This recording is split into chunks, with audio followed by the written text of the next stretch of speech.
저는 북한 강원도하고 황해도하고 그 경계 사이 그 철원쯤 됩니다. 예, 그쪽에서 태어났고요.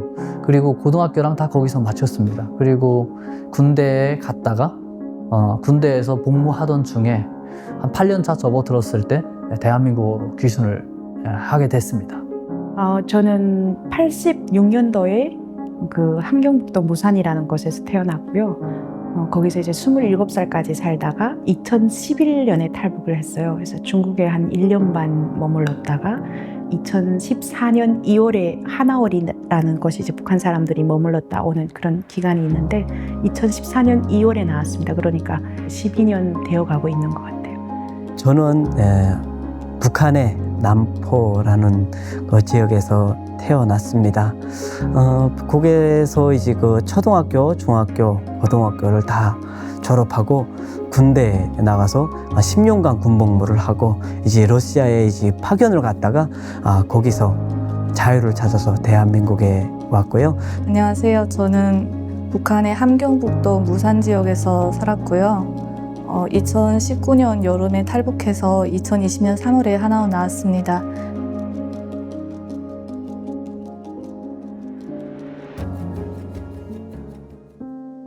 꿈이요? 저 여기 와서 그런 말 들었어요. 꿈 이런 거 몰라요. 제가 얼마 전에 부모님들하고 한 20일 전인가 통화를 했거든요. 제가 어렸을 때하고는 조금 다른 분위기인 것 같기는 하더라고요. 근데 저 꿈이 뭐야 이런 단어를 저는 여기 와서 들어본 그런 게 없어요. 그냥 주어진 대로 이제 배치를 해주거나 이렇게 뭐 농장, 탄광, 광산 이런 데는 무리 배치라고 해가지고 수백 명, 많게는 수천 명까지 무조건 여기 가서 일하세요라고 이렇게 해줘요. 이렇게 딱 허락을 해주면 그냥 그렇게 사는 거죠. 내 꿈 이런 건 없어요. 또래 중학생, 고등학생, 뭐 어떨 땐 초등학생 만났을 때 너희들은 꿈이 뭐니? 하고 물어보거든요. 물어보면 나는 뭐 판사, 뭐 나는 범사, 하다못해 뭐 나는 뭐 과학자 뭐 이렇게 얘기하는데 그럴 때 보면 참 저에게 제 꿈을 생각하게 되는데요.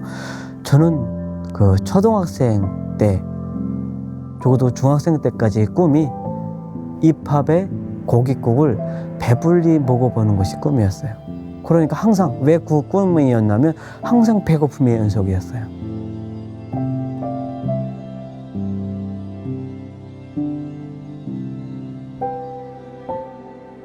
북한 세대 차이 굉장히 심해요. 일단 저는 보통 이제 할머니 세대, 엄마 세대, 저희 세대라고 얘기를 하거든요. 저희 할머니 세대는 전쟁 트라우마가 있는 세대여서 아직도 이제 그 당국자들이 고맙고 그 당국자들이 있어서 그나마 이 모양이라도 살 수 있다라는 그런 생각을 아직도 하세요. 그리고 저희 세대는 이 세상은 그냥 없어져야 되는, 원초부터 있어서는 안 되는 그런 세상으로 인식을 하고 있는데 어르신들은 과거에는 좋았는데 최근에 이렇게 된 거다 이렇게 좀 미화를 하세요. 그게 좀 다르고 그 중간 세대가 이제 저희 엄마 세대잖아요. 이분들은 사실 당에 대한 존경심, 충성심 이런 건 당연히 없어요. 없는데 내 자식들을 보호해야 되고 부모들을 이제 모셔야 되기 때문에 열심히 살아서 돈 벌 생각밖에 없는 거예요. 그래서 세대별로 보면 저희 세대 같은 경우는 거의 친구들끼리 얘기하는데 우리 장군님께서는 이렇게 하면 말도 안 섞어요. 그 정도로 저희 세대한테는 그런 게 안 통해요.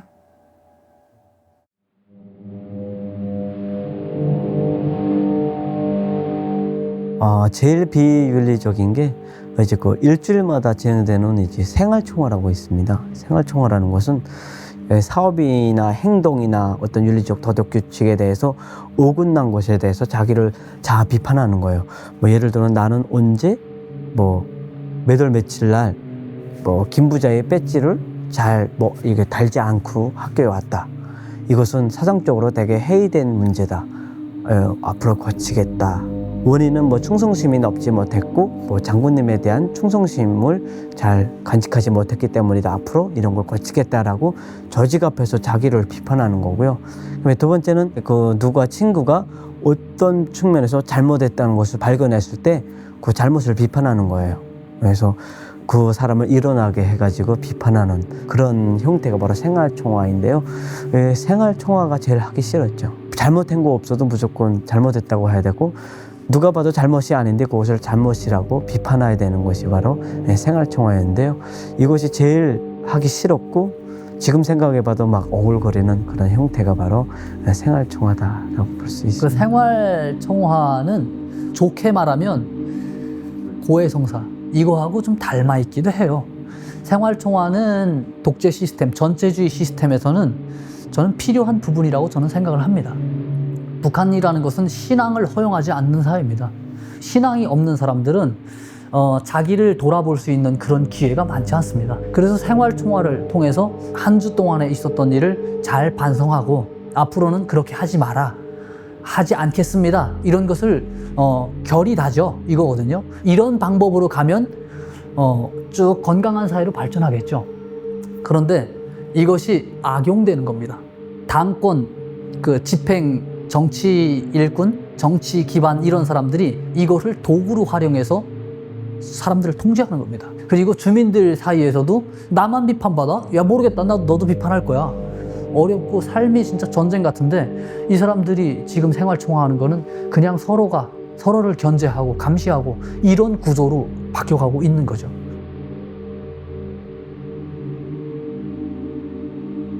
사상투쟁은 이제 그 특별한 가호를 범했을 때 이제 이 사람이 다시는 그런 일이 나타나지 않게끔 많은 사람들이 비판하는 것이 바로 사상투쟁인데요. 받는 사람 입장에서는 많은 사람들한테 욕을 먹고 이제 망신당하는 일이니까 그 이후에는 나는 이 잘못을 저질러지 말아야 되겠다라는 취지에서 하는 그런 한 형태다라고 볼 수가 있습니다. 특히 요즘에 지금 사상투쟁을 많이 하고 있거든요. 한국 드라마를 봤거나 뭐 한국 노래를 불렀거나 할 때는 무조건 사상투쟁의 대상이죠. 근데 제가 사상투쟁 무대에 서봤어요. 서봤는데 돌아가면 다 욕하는 거예요, 저를. 야, 동물은 어떻게 그렇게 살 수가 있는가? 뭐 이러면서 욕을 하는데 온몸이 전율을 한다고 하는 표현을 그때 느껴요. 이게 온몸에 피가 순환되지 않는 것 같아요. 이렇게 몸이 이렇게 싹 굳어요, 이렇게. 굳는데 내가 평소에 쟤하고는 좀 많이 특별한 관계였어. 이런 사람들이 그 중에 몇 명 있거든요. 이 사람들이 비판을 할 때는 진짜 녹아내립니다, 그냥. 야, 나는 인간으로서의 그런 초보적인 그런 자세 자체가 안 돼 먹은 사람이로구나. 스스로를 그냥 완전히 그 하찮은 존재로 이렇게 보는 거죠, 스스로가. 그 조직에 무조건 머리를 그냥 조아릴 수밖에 없는 그런 인간으로 만드는 거예요. 트라우마가 이제 오래 가는데 또 사람이 본성 심리가 있으니까 그것이 영원히 없어질 수는 없죠. 그래서 사상투쟁이라는 것을 주기적으로 계속 하는 겁니다. 어느 1년에 한 번 하고 끝마치는 게 아니라 이것을 한 달에 한 번 또는 분기에 한 번, 서너 달에 한 번 이 정도로 계속 주기적으로 가는 거예요. 자기가 직접적으로 비판을 받지 않더라도 다른 사람들이 비판받으면 나도 잠재적인 사상투쟁 대상자가 될 수 있겠구나, 이런 것을 생각을 하게 되는 거죠. 그래서 이게 사회 통제를 하는 강력한 도구인 거죠.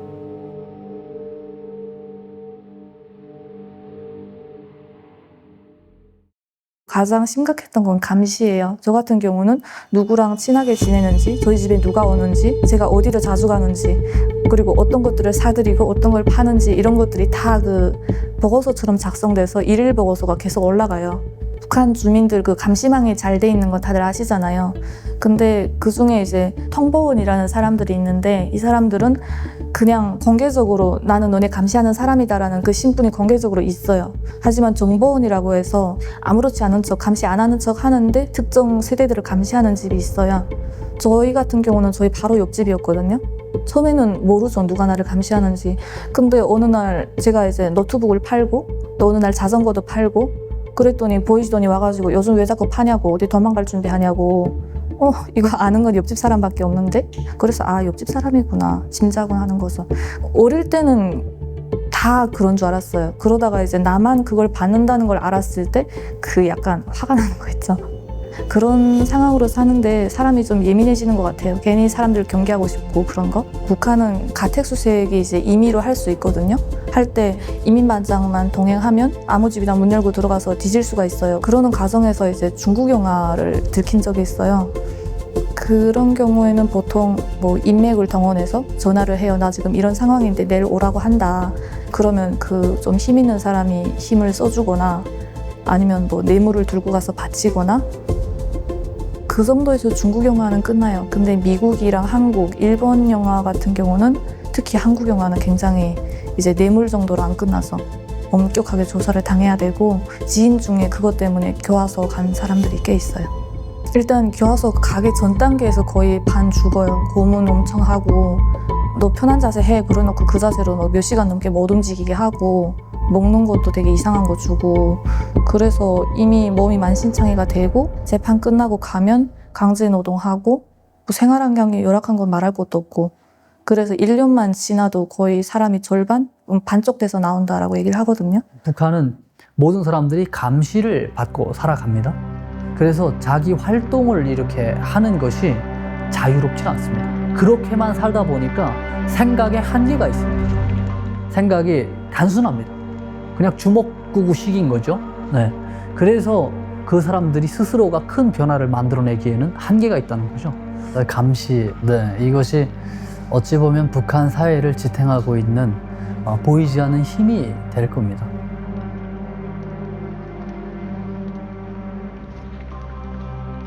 북한은 경제범인가, 그리고 뭐 일반범인가, 그리고 또 큰 섹터로 이게 다 나눠서 정치범인가, 이걸 따로 따지는 겁니다. 흉악범은 인간을 죽이거나 주변 사람들을 해하거나 이런 사람들을 감옥에다가 그냥 넣는 거죠. 이 사람들은 언젠간 나올 수도 있습니다. 정치범이라는 것이 북한 김정은 그리고 노동당이 하고자 하는 정책, 이런데 조금이라도 태클을 거는 사람들, 거기 비판을 하는 사람들, 비판적 질문을 던지는 사람들, 이 사람들은 다 정치범입니다.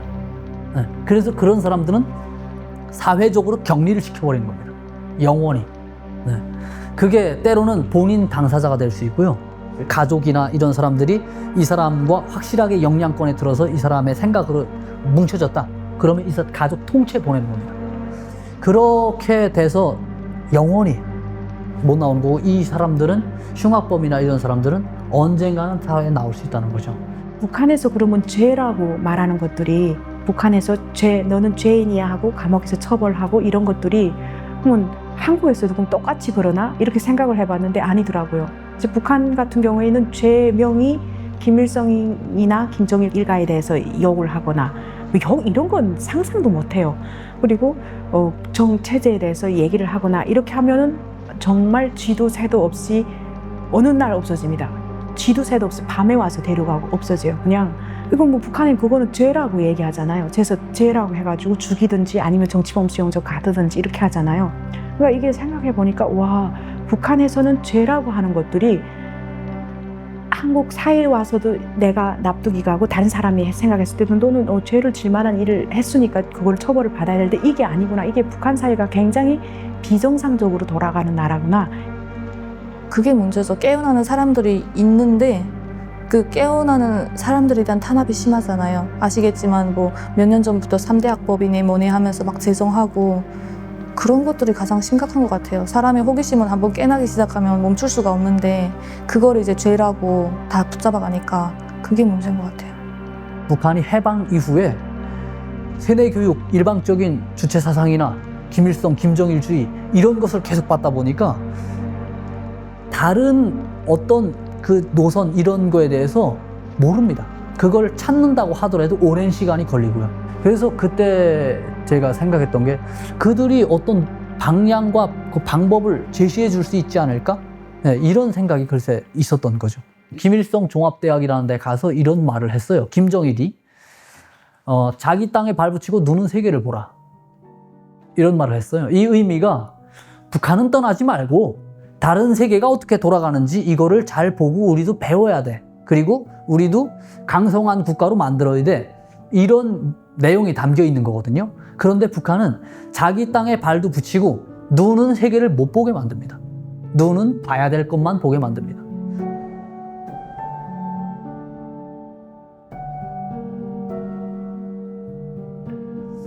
북한을 바꾸기 위해서는 북한 내부 사람들의 변화도 중요하지만 외부 세계에서 북한을 어떻게 바라보느냐, 이건 또 보다 중요합니다. 네. 그래야 우리가 합리적인 방법으로 그리고 평화적인 방법으로 바꿀 수 있는 거라고 저는 생각을 하고 있거든요. 한국에서 밖으로 나가는 그런 분들은 자기의 그런 꿈을 가지고 나는 언제든지 한국에 돌아올 수 있어, 그런 마음을 가지고 가는데 북한 사람들이 사실 북한을 떠났을 때는 북한에 돌아갈 가능성이 높진 않잖아요. 희박하거든요. 저는 여기 한국에 와서 북한에 돌아갈 줄 알았어요. 비밀리에 다시 북한에 보낼 줄 알았습니다. 그런데 제가 북한에서 가졌던 그런 단순한 생각하고 여기 한국에서 생각하고 있는 그런 평화의 개념, 이거하고는 너무 괴리감이 컸었던 거죠. 그래서 제가 돌아갈 수는 없었는데, 돌아가지 못하는 만큼 외부적인 그런 사람들이 북한을 바라볼 수 있는 그런 바른 시각, 제 나름대로의 기준을 가지고 그런 것을 제시해 주고 싶은 그런 마음이죠. 저에게 꿈이 있다면 저는 가족과 행복하게 사는 것입니다. 그 가족과 행복하게 살고 위해서는 지금 나뉘어진 이 분단이라는 상황을 극복하고 그 분단을 넘어서 통일이 되어야지만 저희 꿈이 실현될 수 있습니다. 특히는 통일을 해야 되는 이유, 그 이유 중에 뭐 여러 가지가 이유가 있지만은 북한 주민들이 과연 어떤 삶을 살고 있는지에 대해서 알아야 되거든요. 그것을 알아야지만 우리가 누리는 자유가 당연한 것이 아니고 우리가 보편적 인권으로 봤을 때 우리 북한 주민들도 같이 누려야 된다라는 것이 내재되어 있을 때 통일의 중요성을 알 것 같고요. 그 통일이 될 때 우리 가족을 만나는 것, 또 그것을 넘어서 우리 동포, 우리 민족이 만나는 것, 또 이 한반도가 하나가 된다는 것이 평화를 위한 것이고 그 평화가 곧 우리의 앞으로의 대한민국의 최대한의 행복과 미래가 아닐까라는 그런 마음에 공부를 하고 그 꿈을 위해서 지금도 노력하고 있습니다.